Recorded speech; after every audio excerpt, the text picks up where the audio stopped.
Muy buenas noches. En esta oportunidad tenemos el gusto de tener la participación del doctor Jorge González Izquierdo, uno de los economistas más representativos y conocidos en el país. Él es actualmente profesor principal de Economía de la Universidad del Pacífico. Y bueno, nos va a dar la charla que están viendo ustedes atrás de mi rostro, la economía y el impacto del COVID-19. Bueno, lo dejo al doctor González Izquierdo para que pueda hacer su presentación. Muchas gracias, doctor. Adelante. Muchas gracias, Humberto. Muy amable a conversar con ustedes esta noche, ¿no? Y sobre algo tan importante y tan, digamos, crítico para la vida de todos nosotros y el futuro inmediato, ¿no? Miren, la economía peruana, antes del 2020, ya venía estando en una situación de debilidad.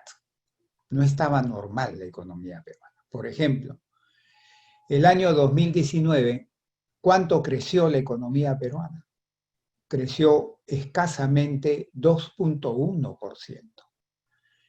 Y su crecimiento normal, para mí, está alrededor de 4% al año, quizás un poco menos, pero hasta ese momento, hasta el 2019, alrededor de 4% al año. Si pudiendo crecer 4% al año, crezco bastante menos, prácticamente la mitad, es que no estoy normal, es como un ser humano, no está sano, no está sano.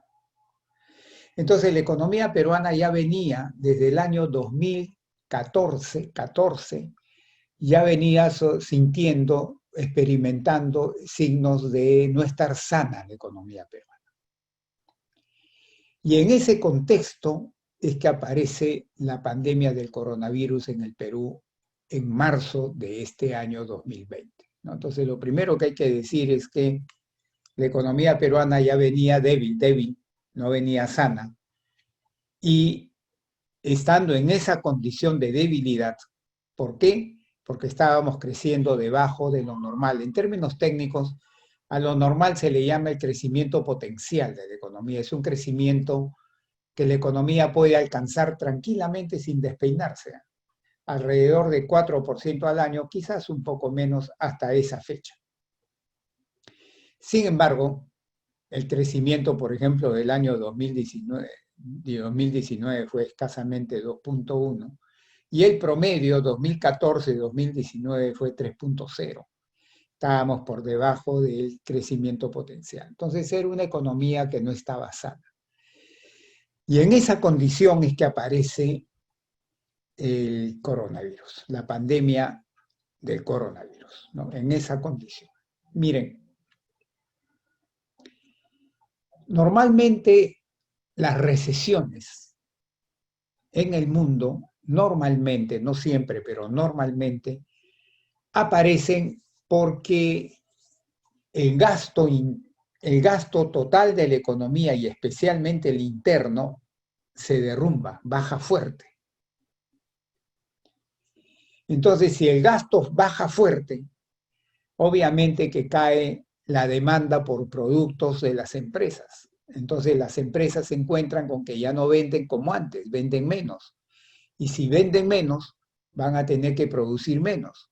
Y si producen menos, van a tener que contratar menos gente o despedir gente. Y si contratan menos gente o despiden gente, es gente que pierde sus ingresos y que a su vez van a consumir menos también. Entonces se entra una espiral hacia abajo. Eso ha sido la normalidad en las recesiones en el mundo y en el Perú también, ¿no? No siempre, pero la mayoría de las veces pasa eso. Sin embargo, esta tremenda recesión que estamos experimentando no es de ese tipo. Y ustedes dirán, ¿y por qué es importante que no sea de ese tipo? Porque la ciencia económica, sobre todo después de la gran crisis financiera del 2008-2009, y la recesión que vino después en los países desarrollados, la ciencia económica se fortificó en el sentido de saber ya manejar bastante bien ese problema. Si la recesión fuese la tradicional, no hay mayor problema para solucionarla, porque la ciencia económica hoy día, 2020, te dice más o menos, te receta más o menos qué hacer, como un doctor que receta ante un diagnóstico. Te dice la ciencia económica. Pero sin embargo, esta recesión que estamos viviendo hoy día en el Perú y en el mundo, no es de ese tipo, pues. No es de ese tipo, pues. No es de ese tipo. Entonces, obviamente, la ciencia económica se ha encontrado un poco fuera de sitio, pues, porque no es la recesión típica la que ha quejado al mundo y al Perú. Miren, normalmente las recesiones en los últimos 50 años se dan por uno de los siguientes motivos. Por ejemplo, en los 70, que el precio del barril del petróleo estaba bien bajo. Entonces los países árabes, grandes productores de petróleo, dijeron, ¿qué podemos hacer para aumentar el precio del barril del petróleo? Para tener más ingresos y poder tener mejores posibilidades de desarrollo en el futuro. Y se juntaron y se crearon la OPEP, donde invitaron a países también como Venezuela, también gran productor de petróleo, y otros.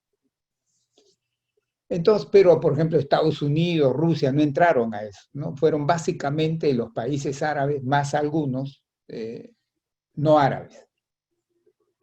Y se pusieron de acuerdo y restringieron producción. Ellos podían producir tranquilamente 100 barriles al día, por ejemplo, y se pusieron de acuerdo y dijeron vamos a producir 10 nomás. ¿Para qué? Para que la oferta en el mundo se reduzca. ¿Y qué le pasa al precio de un producto cuya oferta se cae, cuya oferta se reduce? ¿Qué le pasa al precio de ese producto? Sube, pues. Entonces lograron hacer subir fuertemente el precio del barril del petróleo, en beneficio de ellos. Pero ¿qué le pasó al mundo? A los que importaban ese petróleo, como Estados Unidos, ¿qué le pasó? Que tuvieron que importar ese petróleo a un precio muchísimo mayor y le terminó provocando una recesión a Estados Unidos y a otros países también, por supuesto. A nosotros nos golpeó también, por supuesto. Entonces, esa recesión fue producida por un acuerdo entre productores, en este caso, de petróleo. Se dice que fue una recesión producida por un shock proveniente del extranjero, pero de oferta. ¿Por qué de oferta? Porque los productores restringieron la producción, la oferta productiva. Muy bien. Pasaron los años, y se viene el asunto en que Al Qaeda, este grupo terrorista, le tumba las dos torres gemelas, ¿no? Las Twin Center Towers, en Nueva York, a los Estados Unidos. Algo impensado para la sociedad norteamericana. ¿Qué provocó? Que el consumo privado, que es el principal motor de una economía, de Estados Unidos, del Perú, de cualquier economía, excepto la China, pero de todo el resto del mundo, el consumo privado es el que manda en una economía. Entonces, por temor a los ataques terroristas, el consumidor norteamericano se fue para atrás. Ya no comenzó a ir a restaurantes, supermercados, por miedo. Los vuelos aéreos también se vinieron abajo, las compañías, porque ya el norteamericano no quiso volar por miedo, y así. Entonces se produjo también una recesión. Pero en este caso, la recesión fue producida por un shock de demanda. ¿De demanda por qué? Porque el consumidor norteamericano no quiso gastar como venía gastando normalmente, por miedo. Y finalmente, en 2007, 2008 y 2009, se produce otra gran crisis. Primero financiera, ¿no? En Estados Unidos, los mercados financieros explotaron, ¿no? Las burbujas, y que luego se convirtió en recesión, que también golpeó al mundo. En este caso, la recesión fue producida ya no por un factor de oferta, la OPEP, ya no por un factor de demanda, el consumidor norteamericano, sino fue producido por un mal comportamiento en el sector financiero. Entonces, les cuento esto para que vean ustedes normalmente cómo se producen las recesiones. Son recesiones, como yo digo, es un monstruo que me viene a atacar, pero viene con un colmillo, o de oferta, o de demanda, o financiero. Pero es uno, que después ya se ramifica, pero el inicial es uno. Es un monstruo que te ataca con un colmillo y te hace daño, obviamente. La pandemia del coronavirus es un monstruo que ataca con los 3 colmillos, por eso es que hace tanto daño. No ataca con uno, ataca con 3 colmillos, porque es un shock de oferta, es un shock de demanda y es un shock financiero al mismo tiempo. Ataca con 3 colmillos, los 3 juntos, por eso hace daño, tanto daño.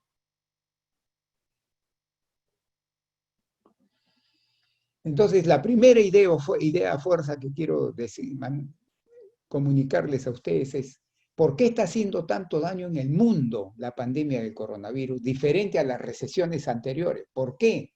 Porque ataca con 3 colmillos, no como uno, que es lo normal. Primera idea fuerza. Segunda idea fuerza que quiero transmitirles.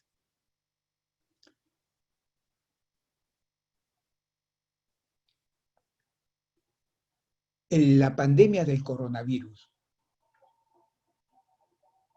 afecta a las economías de una manera indirecta. ¿Por qué indirecta? Porque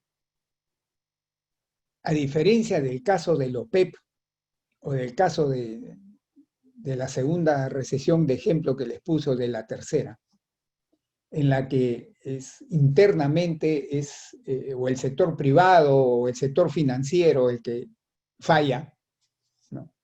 Directamente te afecta a la actividad productiva. La pandemia del coronavirus no te afecta directamente nada. Por ejemplo, el año 82, a nosotros los peruanos nos golpeó duramente un mega fenómeno del Niño, que hizo que el 83 la economía se derrumbara también. Se derrumbó a menos 10%, más o menos como lo que nos va a pasar este año. Se derrumbó a menos 10% el 83. Y el 89, 6 años después, se vuelve a derrumbar la economía peruana a menos 12.3%, muy probablemente lo que nos pase ahora. Pero ahí ya fue por el problema de Alan García en su primer gobierno, de la hiperinflación. Pero, por ejemplo, tomando el ejemplo del fenómeno, del mega fenómeno del Niño, ¿por qué la economía peruana se cayó 10% el 83? Porque el fenómeno del Niño te destruye el aparato productivo, te tumba carreteras, te tumba puentes, hace que la anchoveta se vaya, te para la minería, te afecta el aparato productivo, lo achica, lo destruye parcialmente. Y como consecuencia de eso, la economía se resiente, cae. El coronavirus directamente al aparato productivo no le hace ni cosquillas, pero ni cosquillas le hace al aparato productivo. No tumba puentes, no tumba carreteras, no hace huaicos, no hace que la anchoveta se vaya, no hace nada en la pandemia del coronavirus. Nada. Oye, y entonces, ¿por qué causa tanto daño económico si no hace nada directamente?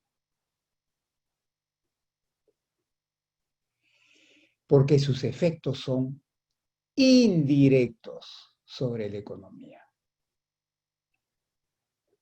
los efectos son consecuencia, y escúchenme bien por favor, porque esto parece que no entiende el gobierno del presidente Vizcarra.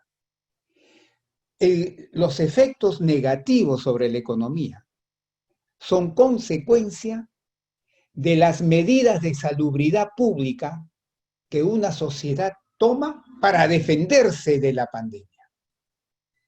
Básicamente todas las sociedades del mundo, incluyendo la peruana, ¿qué medidas han tomado pero para defenderse de la pandemia? Distanciamiento social, ¿no es cierto? Cuarentena y cierre de fronteras externas e internas en lo principal. Esas medidas que son las que las sociedades toman para defenderse de la pandemia, provocan que la economía se desplome.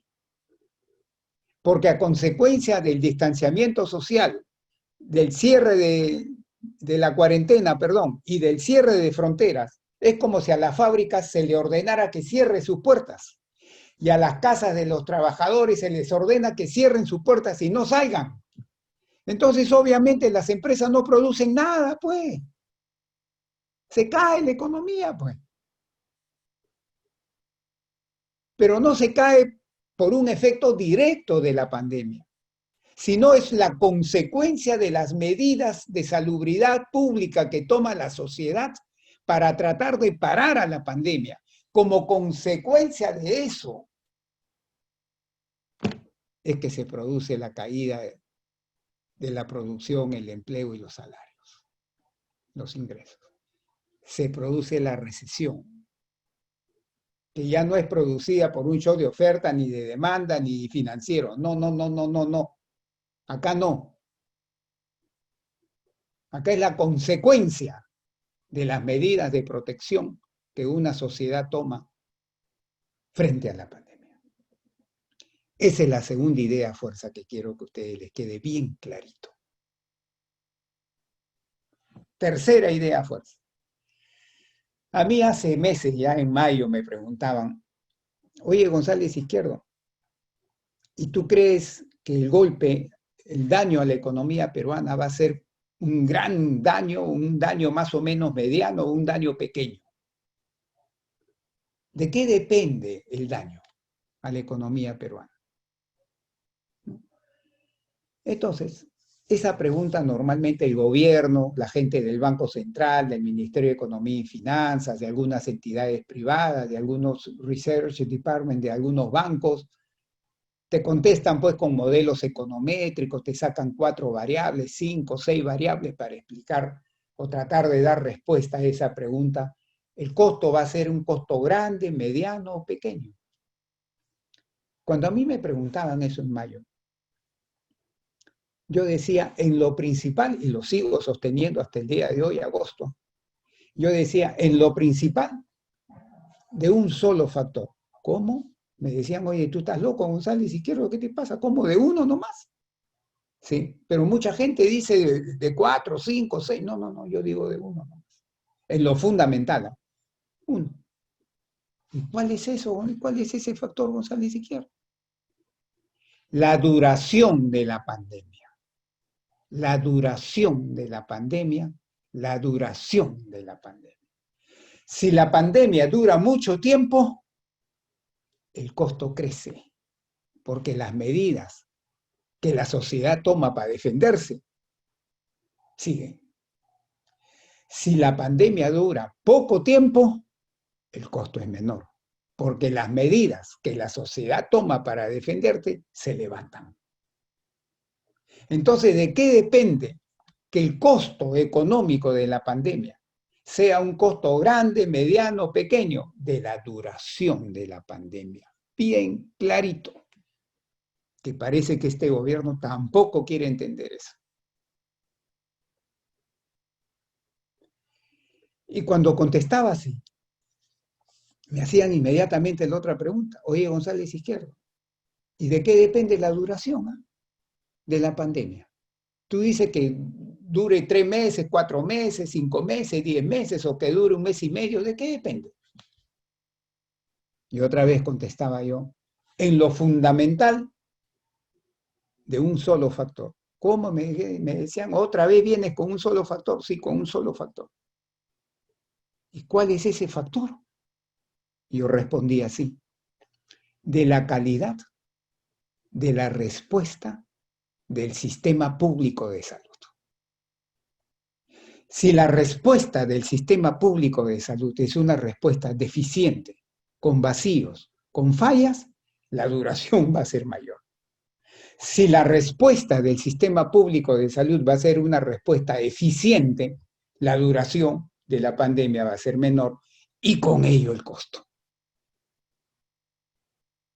Entonces, al final, a la pregunta inicial de qué depende la magnitud del costo económico de esta pandemia, de la calidad de la respuesta del sistema público de salud en lo principal, en lo fundamental.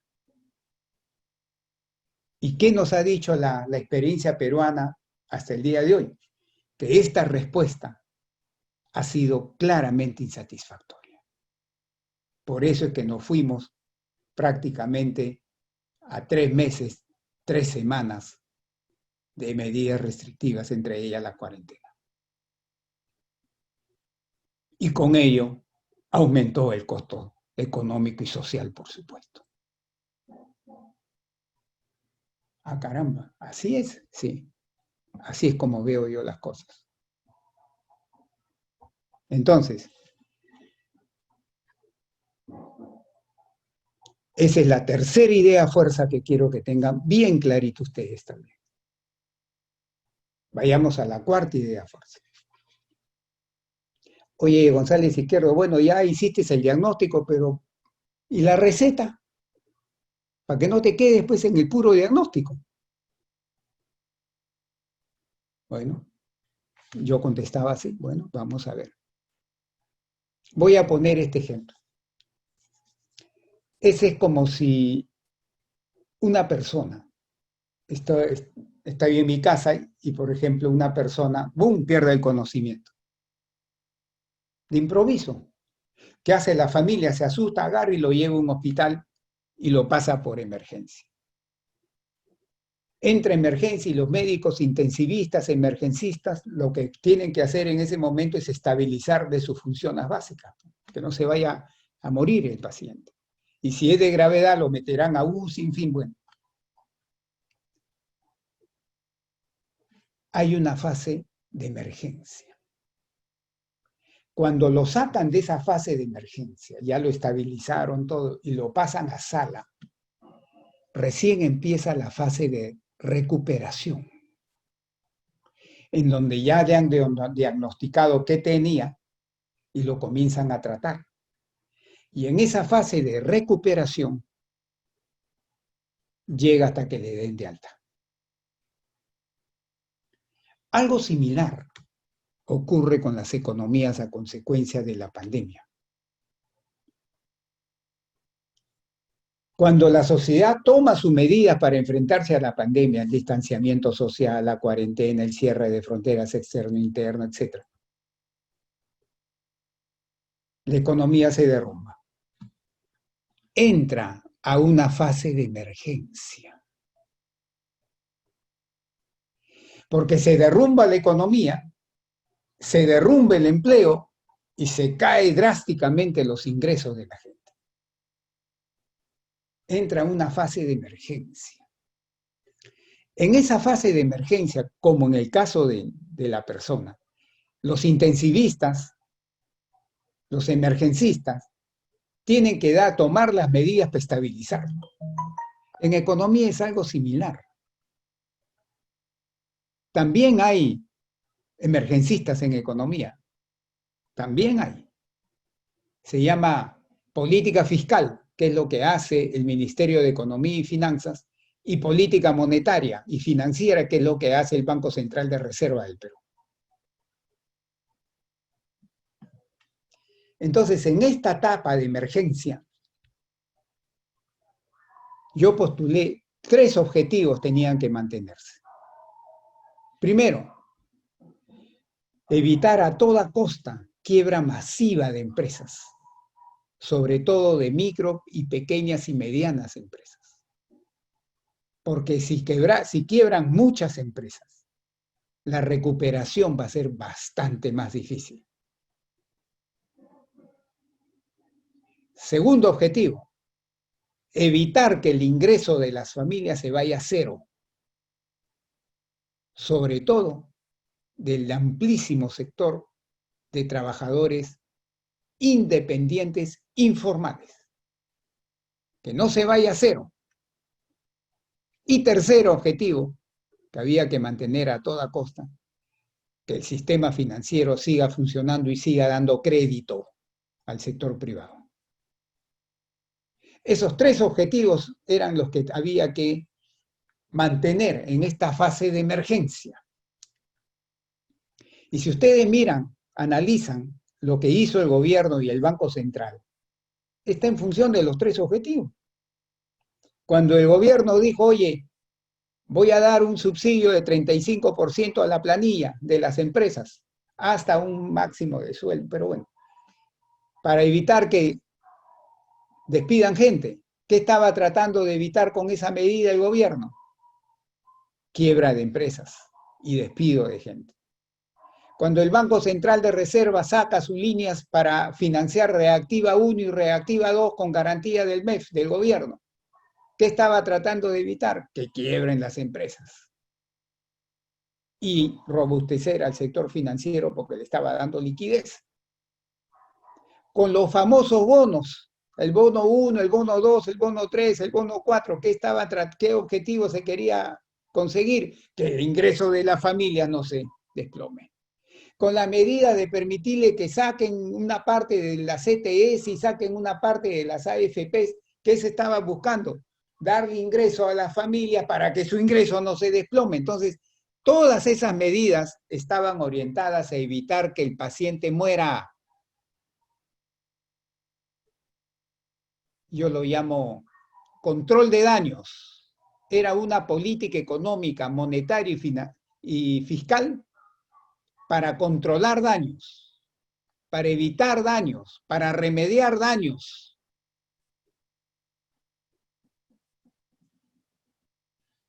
Esa es la primera fase que enfrentó la economía peruana y enfrentó la sociedad peruana y el gobierno, la fase de emergencia. Una vez que saco al paciente de emergencia, que en el caso de nosotros es tener a la pandemia bajo control, y lo repito por segunda vez, tener a la pandemia bajo control, y lo digo por tercera vez, tener a la pandemia bajo control, recién ahí lo saco a sala. Ahí viene la segunda etapa, la etapa de reabrir la economía, levanto la cuarentena, etcétera. Le permito a las empresas que comiencen a operar, a los trabajadores a salir a la calle, a sus empresas, en fin.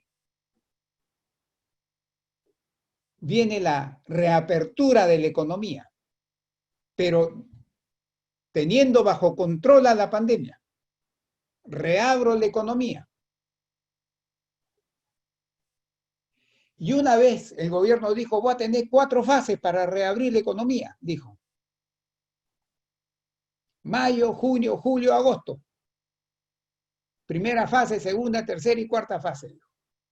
Entonces iba a reabrir la economía gradualmente. La segunda fase. Y luego viene la tercera fase, que es la reactivación de la economía, que es volverla a su estado normal. ¿Cuál es el estado normal? Por lo menos el estado prepandemia. Diciembre, enero y febrero de este año. Regresar a la economía peruana a su normalidad significa 2 cosas, bien claras, porque mucha gente habla de eso y no define qué es. Regresar a la normalidad a la economía peruana significa 2 cosas. Primero, regresar a los niveles de empleo que se tenía en diciembre, enero y febrero de este año. Y segundo, regresar a los niveles de producción que se tenía en diciembre, enero y febrero, prepandemia. Ese es ponerlo normal, prepandemia, que ya habíamos visto que venía debilitado ya la economía peruana. O sea, ponerlo a su nivel prepandemia, que no era todavía la normalidad completa. Pero ¿qué está pasando, amigos? Yo le insistí mes tras mes, semana tras semana, al señor presidente Vizcarra. Le decía, señor presidente, yo veo que usted está reabriendo la economía aceleradamente. Y para mí, reabrir la economía aceleradamente, ¿qué es? Porque a mí me gusta definir siempre las cosas, para que quede claro ante la gente. Para mí, reabrir la economía rápidamente, excesivamente rápida, aceleradamente, es comenzar a dar el permiso de operatividad a las actividades de alto riesgo de contagio, de alto riesgo de contagio. Eso es para mí reabrir la economía en forma acelerada. Y eso es lo que empezó a hacer este gobierno. En julio adelantó lo que iba a hacer en agosto, lo adelantó a julio, abrieron los grandes centros comerciales, y subrayo lo de grandes centros comerciales. Abrieron los vuelos aéreos internos, levantaron la restricción interna al 100% de aforo. Abrieron los viajes interprovinciales por ómnibus al 100% de aforo. Te abrieron los restaurantes al 40% de aforo ya para que la gente entre. Las peluquerías, en fin, te comenzaron a reabrir actividades de alto riesgo de contagio. Y en agosto, este mes, ¿sabe lo que? El atrevimiento, discúlpenme ustedes, pero el atrevimiento del gobierno, que querían abrir discotecas, bares, peñas, gimnasios, teatros, y planeaban hacer un programa piloto de reabrir al extranjero en Cusco, para que empiecen a venir turistas vía Cusco nomás, supuestamente vía Cusco, específicamente turistas de Colombia, de Brasil y de Chile, que son los 3 países en que la pandemia está así. Imagínense lo que querían hacer en agosto. Yo le inicié una campaña bárbara por todos los medios de comunicación social diciéndole, cuidado, que en septiembre y en octubre, si ustedes hacen lo que están pensando hacer, lo más probable es que en septiembre, octubre, haya una agudización, un empeoramiento de la situación de salubridad pública, en número de contagios y en número de muertos. No lo vaya a hacer, señor presidente, le decía. Y lo hizo en julio. Y recién hace poco se tiraron marcha atrás en agosto. No van a hacer lo de agosto. ¿Y saben por qué no van a hacer, amigos?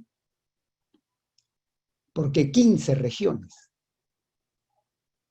más de la mitad del Perú, 15 de 25 regiones que tenemos, 15 han vuelto a tener medidas restrictivas, entre ellas cuarentenas focalizadas. Te han suspendido los vuelos aéreos a esas regiones y te han suspendido los viajes interprovinciales a esas regiones. Y en Lima, así está la tasa de infección y de muertos.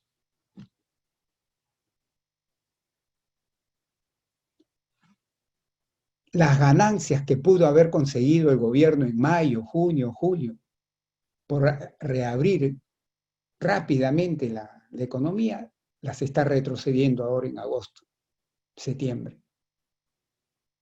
Dios no quiera que nos vuelvan a imponer medidas restrictivas, cuarentena aquí en Lima, porque la economía ya no aguanta ya.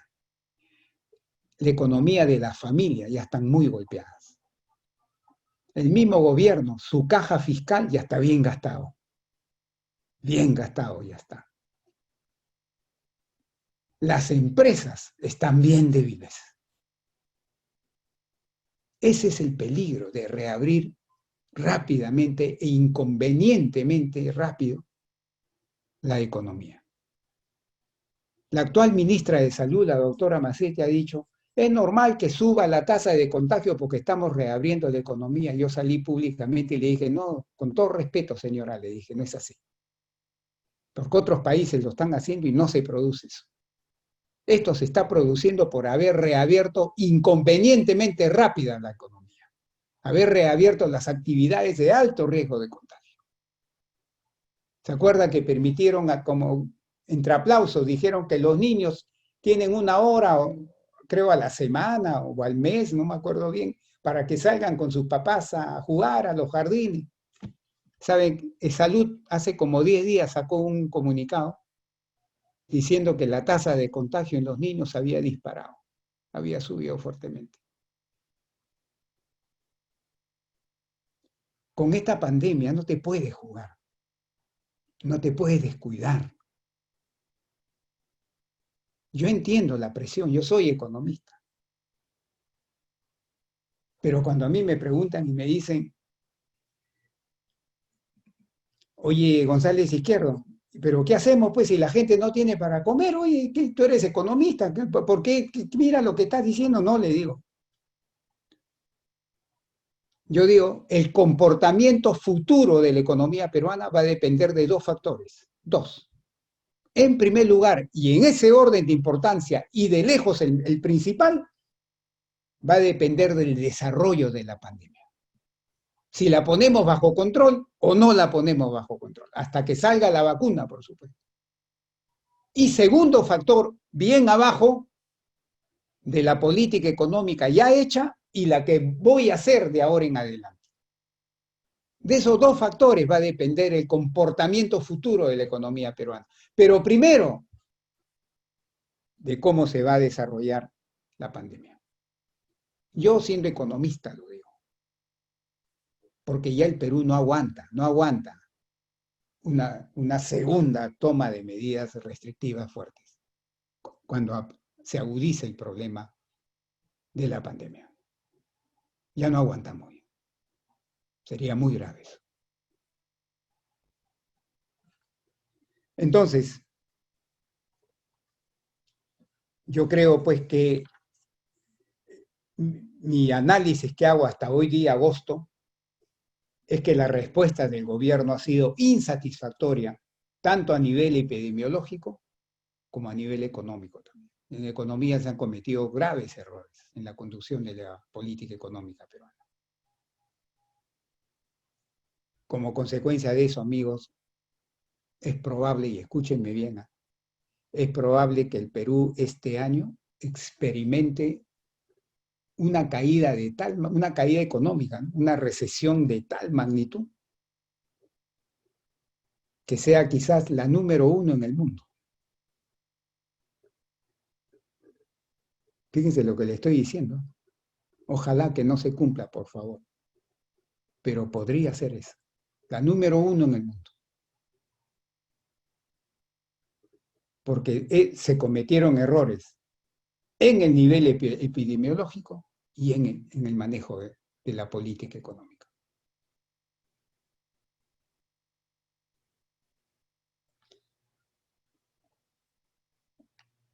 Ahora,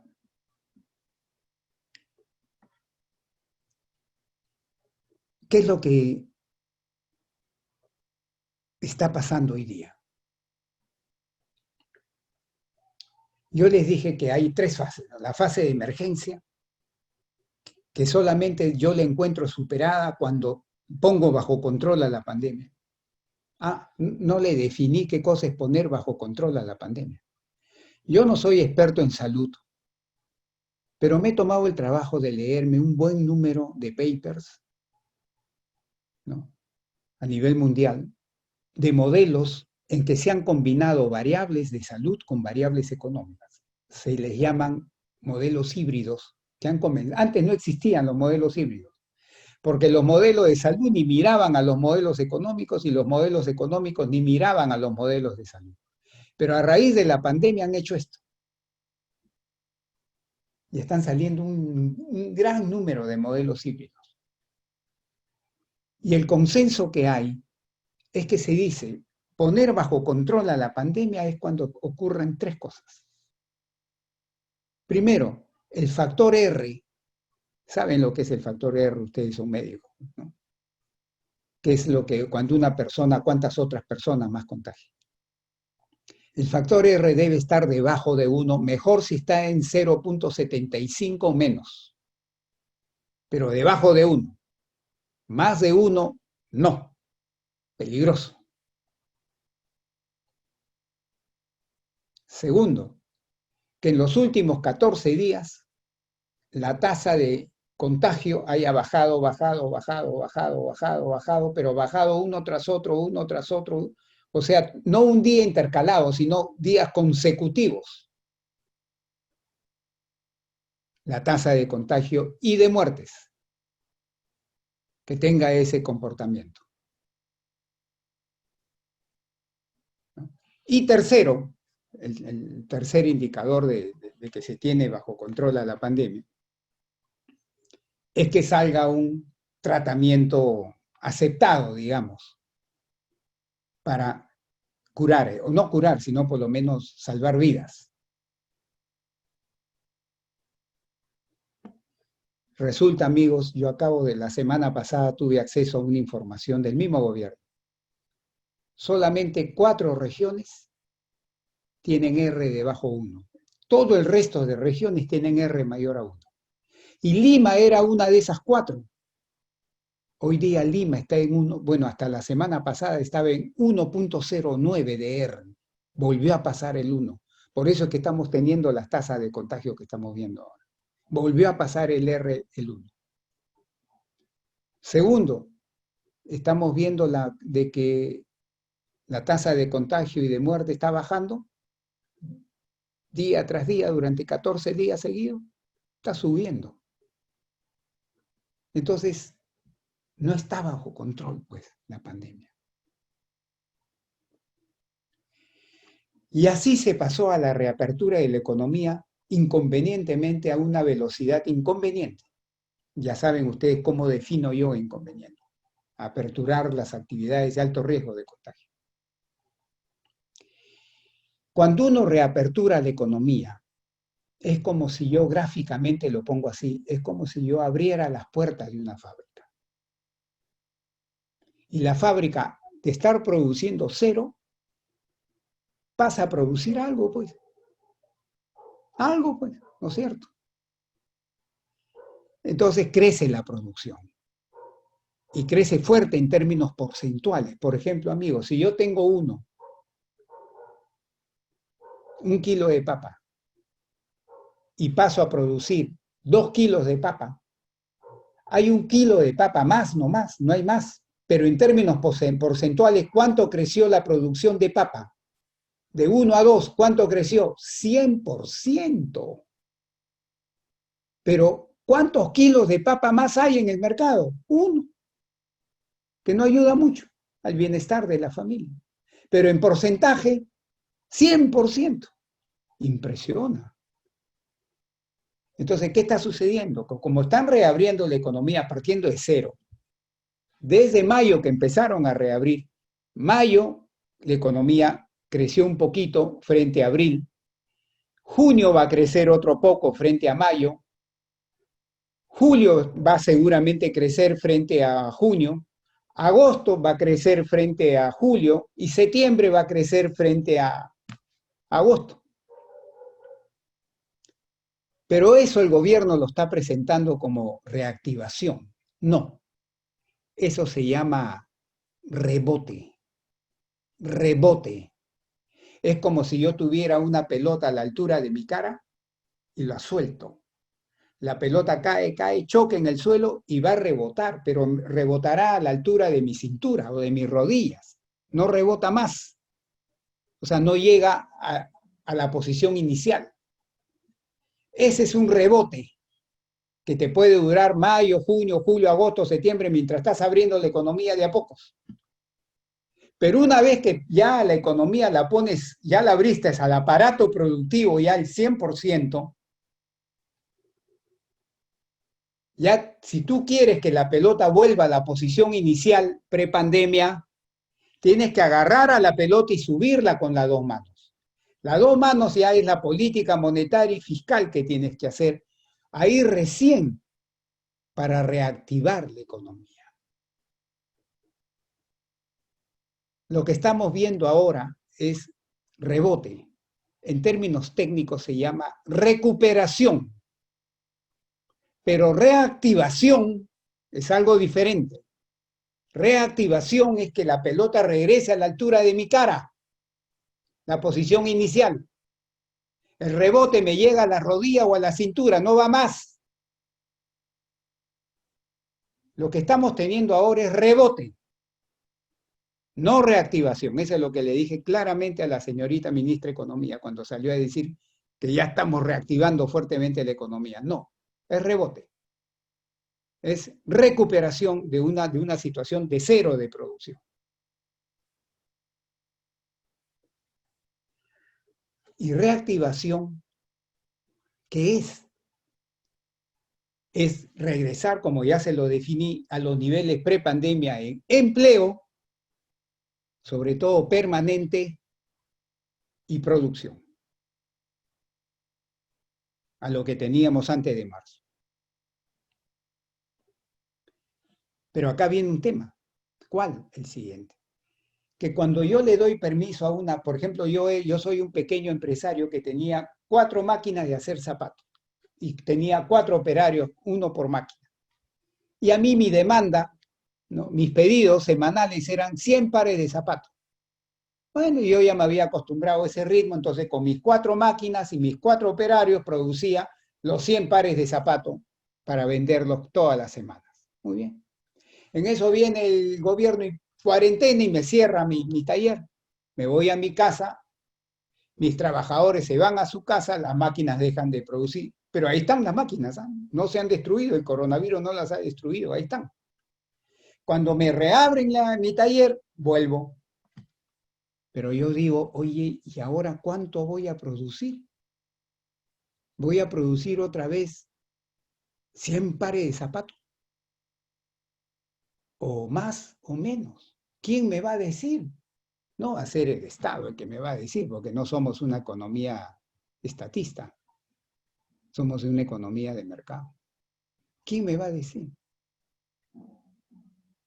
Me va a decir cuánto espero yo, y subrayo la palabra espero, cuánto espero vender, porque nadie es tan tonto para producir, para no vender. Yo produzco de acuerdo a mis ventas que creo que voy a hacer. En otras palabras, yo voy a producir de acuerdo a mis expectativas que tengo sobre la demanda por mi producto. Si van a ser 20 pares de zapatos a la semana, 50 o de repente los 100. Y de acuerdo a eso prendo las máquinas, porque si son solamente 20 pares de zapatos a la semana, prendo una máquina nomás y contrato a un trabajador y a los otros 3 no los llamo, se quedan desempleados en su casa. Si se sube a 40 pares de zapatos por semana, prendo la segunda máquina y llamo al segundo operador, recién. Entonces, ¿cuánto voy a producir? Depende del gasto, de la demanda que haya. Entonces, en la fase de recuperación, de rebote, es automática, es simplemente abrir las puertas de la fábrica y la fábrica comienza a producir y la producción comienza a crecer. Pero la fase de reactivación, esa sí no es automática ni de vainas. Esa va a depender de la demanda que haya dentro del Perú, se le llama demanda interna, gasto interno. Lo que quieren gastar en mi producto o en mi servicio. De acuerdo a eso, yo voy a producir. Entonces, la política económica monetaria que hace el BCR y fiscal que hace el MEF, las dos cosas juntas, tienen que estar orientadas a estimular la demanda, que la demanda crezca, crezca, crezca, crezca, crezca, para que luego, después de un desfase, arrastre a la producción, arrastra a la producción, arrastre también a la producción. Y arrastrando a la producción, arrastra el empleo y arrastra a los ingresos de la gente, haciéndolo subir.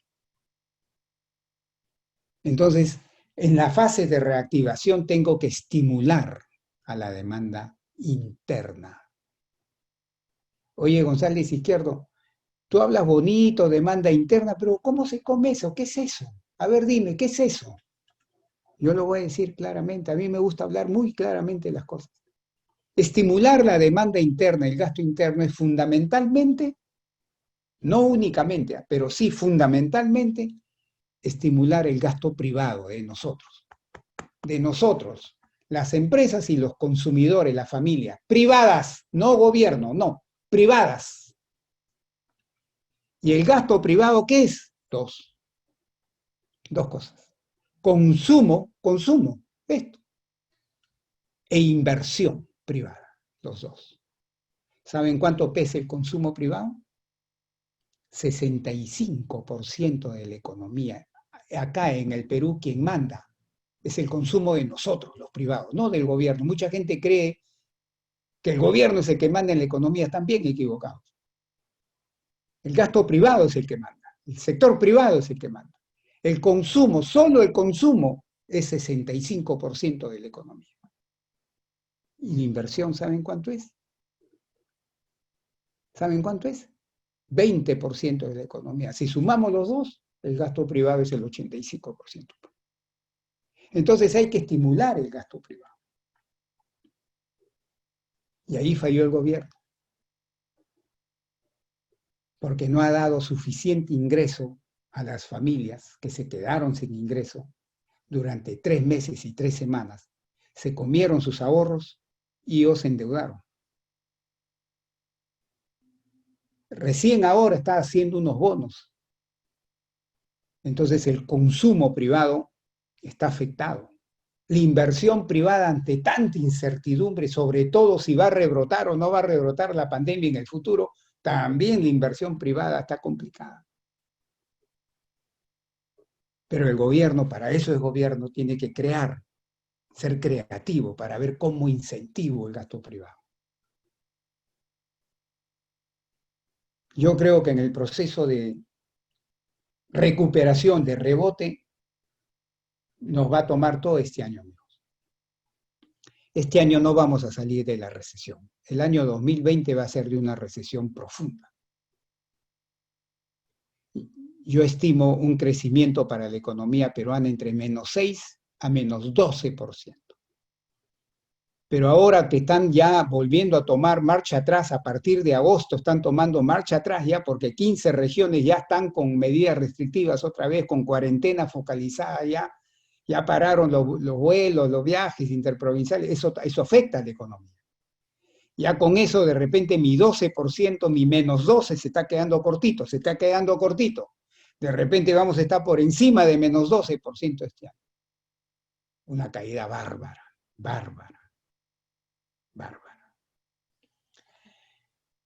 Recuperar la economía. Y escúchenme bien, si no sale la vacuna, porque la vacuna te cambia todo, el pronóstico que voy a hacer es si no sale la vacuna, es que este año, lo que les acabo de decir, -12, -13, -14. Y recuperar a la economía a niveles normales de empleo y producción, no, desde mi punto de vista, si no sale la vacuna, nos va a tomar todo el 2021 y quizás todo el 2022. Pero si sale la vacuna y llega al Perú en el primer semestre del año 2021, yo creo que de repente ese periodo se acorta sustancialmente. Porque con la vacuna el comportamiento nosotros llamamos agentes económicos, empresas y personas, su comportamiento se vuelve normal. Mientras no salga la vacuna, a mí me pueden decir, oye, González Izquierdo, los restaurantes están abiertos, anda a almorzar, a cenar, no voy ni de vaina, porque tengo miedo a contagiarme. Entonces, aun cuando no me prohíban, el sector privado va a estar temeroso, mientras no salga la vacuna. Entonces, estos estimados que yo estoy haciendo, de este año no, porque este año no creo que salga la vacuna y llegue al Perú, eso va. Lo que he dicho de que regresar a nuestra normalidad me va a tomar el 2021 y 2022, eso sí puede estar afecto a cuando llegue la vacuna al Perú. Si llega en el primer semestre del año 2021, de repente a inicios del 2022 ya estamos listos, ya hemos recuperado nuestra normalidad, dependiendo de eso. Con este cambio de gabinete y estos problemas que acabamos de ver, lo único que se ha hecho es empeorar más todavía la situación de incertidumbre en el Perú. Yo estaba pidiendo un cambio del equipo económico del gobierno, no solamente del Ministerio de Economía, sino producción, del Ministerio de Turismo, del Ministerio de Trabajo, de todo lo que tenga que ver con la economía, porque no lo han hecho bien. El gobierno parcialmente lo ha tomado, parcialmente ha hecho los cambios. Bueno, esperemos que sea para bien del país, esperemos que las cosas mejoren. Yo desde mi posición que tengo de llegar a los medios de comunicación social y a través de los medios de comunicación social llegar al país y a oído del gobierno también, yo seguiré dando mis opiniones y mis consejos y mis recetas, que es muy importante, no quedarse solo en el diagnóstico, dar recetas también para salir de esta crisis, de esta recesión. Y haré lo que está dentro de mi humilde posición de un ciudadano más que felizmente tiene algo que decir en estas circunstancias tan difíciles que vive el país. Yo no le tengo animadversión ni al gobierno, ni política, acá no hay nada de eso. Yo, como siempre digo, amigos, yo aplico lo que la ciencia económica receta. Por ejemplo, la otra vez me invitó, y lo cuento como anécdota, me invitó la comisión del Congreso que está estudiando la reforma del sistema previsional peruano, la jubilación. Fui y presenté mis ideas. Dije cómo pienso yo que debe ser la nueva estructura de jubilación en el Perú. Y no se imaginan ustedes, algunos congresistas, las barbaridades que me decían. Insultos eran pocos. Chancaya 20 eran los insultos a lo que me decían. Pero yo les contestaba, yo hablo de acuerdo a mi criterio basado en ciencia económica. Porque para eso existe la ciencia. Así como existe la ciencia médica, así como cuando me quiero hacer yo una casa recurro a la ingeniería, así como alguien que tiene problemas psicológicos se recurre a la psiquiatría. Cuando alguien tiene problemas económicos, tengo que recurrir a la ciencia económica que tiene siglos de desarrollo. Si voy a obviar a la ciencia económica, entonces, ¿para qué estudio economía? ¿Para qué existe economía? Oiga, que no me gusta, bueno, es un problema tuyo, si no te gustan las recomendaciones. Pero en ese plan seguiré hasta que la gente me quiera escuchar. El día que ya no me quiere escuchar, hasta ahí nomás llegué. Gracias, amigos, por haberme invitado y darme la oportunidad de expresar mis opiniones. Espero que les haya servido. Gracias, doctor González Izquierdo. Realmente muy interesante su punto de vista de la economía. Siempre es bueno tener diferentes apreciaciones dentro de los economistas, ¿no? Hace poco tuvimos una presentación organizada por el APA, la Asociación Peruana de Agricultura, en el cual estuvo participando el doctor Elmer Cuba. Bueno, él puso cifras y muy dramáticas realmente, pero reales con respecto al sector pecuario, básicamente, ¿no? Y bueno, decía que, a mediados del próximo año recién se va a llegar a la productividad prepandemia. Algo que usted está diciendo también, conforme. Y también es claro de que actualmente, que se haga una cuarentena estricta también sería muy perjudicial. lo hemos escuchado atentamente y también hay muchos que opinan lo mismo. Pero, ¿qué se puede hacer, doctor? Porque hay muchas personas, llámelo porque sea, por irresponsables, por ignorancia, ¿qué hacer ante esto? ¿Qué hacer ante esto? Porque si esto se sigue agarrando como lo estamos viendo, ya el número de mortalidad se ha incrementado, hemos pasado los 200, ¿no? ¿Qué va a hacer el sector salud en ese sentido, ¿no? ¿Qué va a hacer el sector salud, el gobierno en general, ¿no? Porque tenemos un sector salud que es caótico, ¿no? Pero también es cierto que la economía se tiene que ir recuperando o reactivando, ¿no? Porque si no el país se va al diablo, tal como Sí, usted está pero diciendo. yo soy de los que piensa que si no tenemos bajo control a la pandemia, la recuperación de la economía va a ser muy lenta, porque simplemente no puedo abrir o no debo abrir las actividades de alto riesgo de contagio. No debo abrir. Yo no abriría lo que ha abierto el gobierno, los centros comerciales grandes, yo no los hubiera abierto. Yo no hubiera dado los vuelos aéreos al 100% de aforo, no lo hubiera hecho. Los ómnibus interprovinciales en que la gente para irse a Arequipa se pasa más de 10, 12, 14 horas adentro de ese ómnibus, no van a estar, yo conozco al peruano, pues no va a estar con la mascarilla, se la baja, se la quita, es así. Entonces, si yo sé que eso va a pasar, ¿por qué lo voy a hacer? Lo único que ha provocado es que en Arequipa haya vuelto otra vez a la cuarentena focalizada. ¿Qué sacaron? Dígame, ¿qué sacaron? Muy poco sacaron.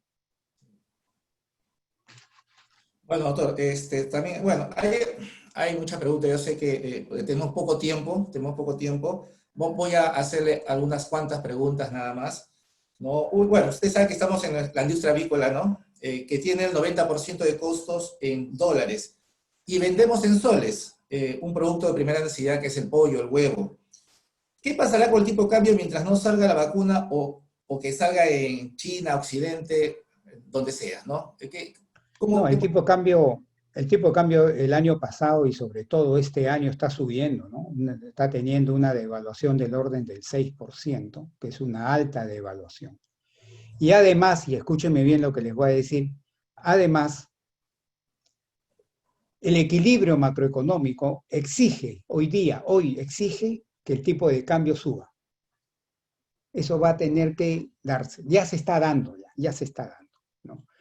Entonces, ustedes que compran sus insumos en dólares, eh, lo que va a hacer cualquier empresario es que si mis costos suben, yo voy a tratar de pasárselo por lo menos parcialmente al consumidor, pues porque acá no hay control de precios, lo pueden hacer, ¿no?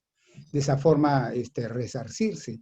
Pero el comportamiento del tipo de cambio es al alza, amigos. Bueno, ya gran parte del ajuste se viene dando, ¿no? Pero el equilibrio macroeconómico exige que el precio del dólar sea mayor que el que existía hace 12 meses. Pues eso sí, también se lo digo clarito. Oiga, con respecto al PBI, sabemos que se basa principalmente el PBI en la minería. Por lo tanto, si no se reactiva la economía a nivel mundial y bajan los precios de los metales, ¿qué pasará en el Perú? ¿El consumo No, dos interno va cosas a ahí. disminuir?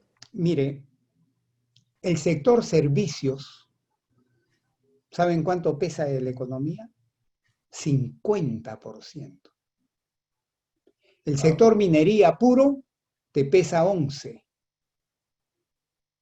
Pero el sector servicios agrupado te pesa 50%. Por eso es que el gobierno sabe lo que yo estoy diciendo, entonces el gobierno comenzó a abrir el sector servicio, pues sabe lo que pesa, y sobre todo en el empleo que genera.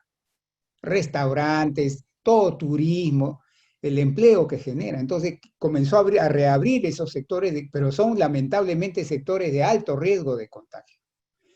Entonces, el sector servicios es el que te explica el 50% del PBI peruano, ¿no? De la economía.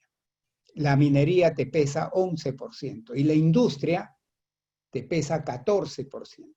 En términos individuales, la industria te pesa 14%, la minería 11% y el comercio 10%. La construcción, por ejemplo, te pesa 5%. Mucha gente cree que la construcción te pesa un montón. 5 o 6% te pesa la construcción. Comercio sí te pesa 10. Minería sola 11. Con hidrocarburos te llega a 14. Con hidrocarburos, pero solo minería 11.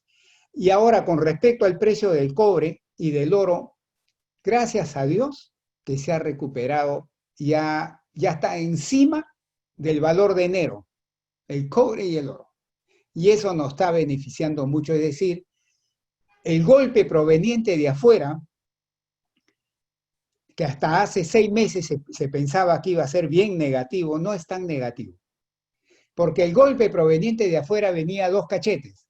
Caída en los precios de los minerales, principalmente cobre, oro, plata, y caída de cantidad, porque si la economía mundial está en recesión, compra menos.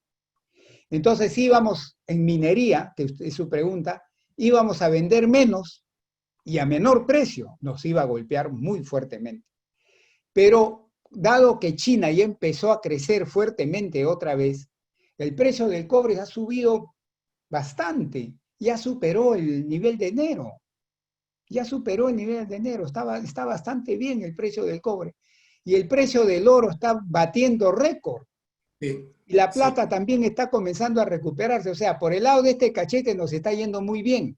sí. Donde sí vamos a golpearnos es por el lado del otro cachete, que es cantidad. En cantidad sí nos van a comprar menos de todas maneras, ¿no? Pero dado el repunte muy fuerte de los precios de los principales productos mineros que exportamos, el golpe no va a ser tan duro sobre la economía peruana proveniente del extranjero. Por eso le decía hace un rato, lo determinante acá es el gasto interno, la demanda interna, fundamentalmente del sector privado, ¿no? Consumo y inversión. En base a eso, ya la última pregunta, doctor. Una asistente dice, desde nuestra posición como privados, productores, ¿cómo podríamos contribuir para amortizar este impacto de recesión? ¿No? Y bueno, y también esta persona aprovecha para comentar de que al igual que en otros países del mundo se está trabajando en la vacuna contra el COVID-19, acá también se está trabajando, ¿no? Hay la Cayetano Heredia junto con el laboratorio Farvet están trabajando también, ¿no? No lo sabemos exactamente para cuándo van a sacar la vacuna, lo más probable que sea para el próximo año, pero quería saber si tenía algún comentario al Mire, respecto o tenía conocimiento al respecto. sobre eso voy a tener un conocimiento puntual porque el jueves 20 de este mes la Universidad Peruana Cayetano Heredia me ha invitado a dar una conferencia también sobre algo similar a lo que he hecho con usted. Y ahí voy a averiguarme bien.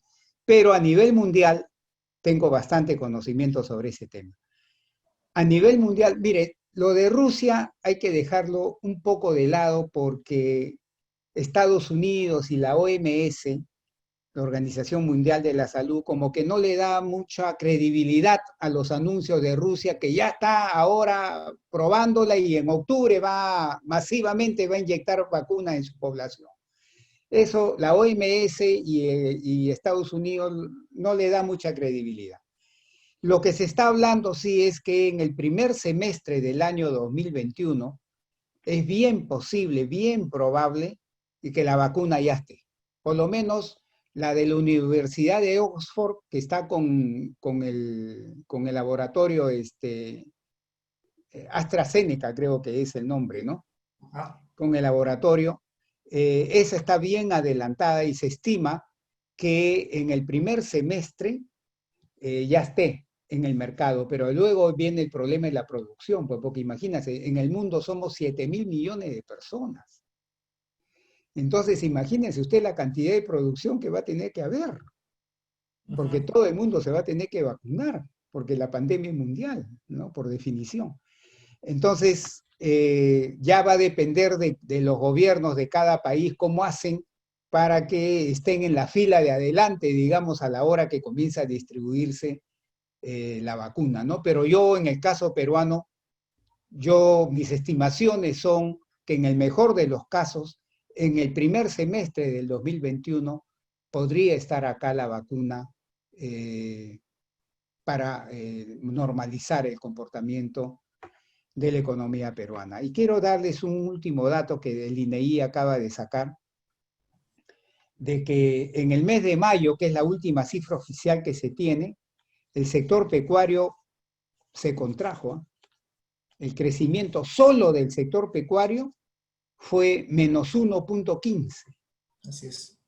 Así Si es. bien el sector agropecuario creció 1,5, pero fue por el sector agrícola. Exacto. Ustedes, el sector pecuario bajó. Menos Sí. 1,15 fue el crecimiento, y los indicadores avanzados para junio, que ya los conozco también del INEI, los avanzados para junio del INEI, también indican que el sector pecuario en junio tendría, ¿no?, otro crecimiento negativo también. Ese es el sector donde están ustedes, ¿no?, el pecuario. O sea, ya estaríamos teniendo varios meses con crecimiento negativo. Solo el pecuario, no el agropecuario, sino solo el pecuario. Ya tendría crecimiento negativo. Mayo, le repito, fue menos 1,15, y el avance que ha dado el INEI para junio también es rojo. No ha dado cifra, pero ha dado una cifra negativa de crecimiento para el sector pecuario.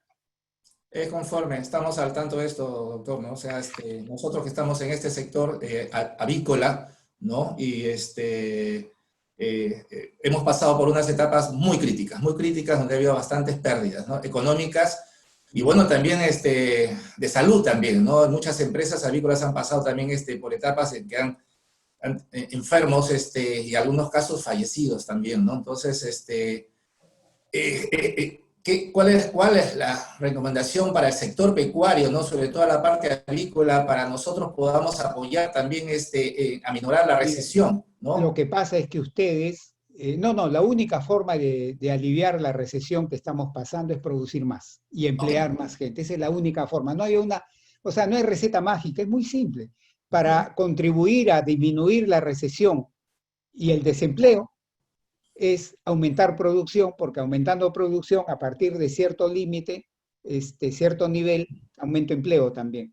Pero el problema de ustedes es que son una industria que depende del sector servicio, justamente. Ustedes dependen de restaurantes, es decir, dependen del sector servicios ustedes. Así es, Y en así la es. medida que el sector servicios no se reabra completamente, en esa misma medida ustedes van a sufrir ese impacto, ¿no? Lamentablemente es así. Ahora, lo ideal sería que ustedes exporten. Ah, Si hay problemas para vender adentro, la otra forma es vender afuera, pues. Es lo que me diría mi criterio, ¿no? Por lo menos a los países limítrofes. La exportación, no sé si ustedes lo hacen o no lo hacen, desconozco, pero es se una está opción trabajando. que está abierta, ¿no? Se está trabajando una opción coordinadamente con el SENASA, ¿no? Se está trabajando, el SENASA con el APA están viendo esa posibilidad. Todavía está en etapa de estudio, ¿no? Pero sí, hay esa intención, hay esa intención. Y Lamentablemente nosotros como país, disculpe doctor, tenemos algunas enfermedades por las cuales nos limita, ¿no? Una de las más importantes es Newcastle, ¿no? Y esa es una de las limitantes, pero bueno, como le digo, el APA, la Asociación para la Agricultura y el SENASA están trabajando conjuntamente con nosotros también para ver esa posibilidad, ¿no? Y en Este, ese caso, en el caso en que ustedes comiencen a exportar, los va a ayudar el aumento en el precio del dólar, exacto, porque a los exportadores los beneficia, a los importadores los perjudica, pero así a es. los exportadores los beneficia. Entonces, si ustedes también, alguno de ustedes, ojalá que pueda lograrse, comenzaran a exportar, el aumento en el precio del dólar, obviamente que los beneficia. Ok, doctor, muchas gracias nuevamente por su exposición, por su brillante exposición. Creo que a todos los que hemos estado escuchándolo nos ha dado bastante ideas de cómo seguir afrontando, ¿no? O sea, nosotros tenemos claro de que el distanciamiento, el uso de mascarilla y lavarse las manos es lo que tenemos que seguir haciendo, ¿no? Y bueno, cada uno Pero desde su trinchera tenemos que seguir. dígame, una preguntita les hago. Según las estadísticas que yo manejo, sí, ayer, estamos viernes, ¿no? Ayer jueves me llegó la última estadística, que el precio del maíz está cayendo en el mundo. ¿Es eso Exacto. verdad? Sí, exacto. Las cifras estadísticas frías dicen que el precio del maíz está así. Eso les compensa el aumento en el precio del dólar, pues, ¿no? Exacto. Sí, Les bueno. compensa el aumento. O sea, si afuera cae el precio del maíz y acá sube el precio del dólar, se compensan, se netean un poco, ¿no? Es conforme. La Es conforme. información que yo manejo es que a nivel mundial el precio del maíz está bajando, ¿no? Ujú. Bueno, nuevamente, doctor González Izquierdo, le damos las gracias a nombre de AMEVEA y de todos los asistentes. Ya se están abriendo todos los micrófonos. Entonces, démosle un aplauso, un gran aplauso, por favor. Inspirada en la fortaleza femenina y de la orientación Gracias. esta creación no muera, no que siga llegando. A una próxima ocasión. Ahora sí lo estamos viendo. Gracias a ustedes también. Espero que lo hayan aprovechado y ya les estaremos avisando de una próxima webinar oportunamente. Nuevamente, muchas gracias y hasta pronto.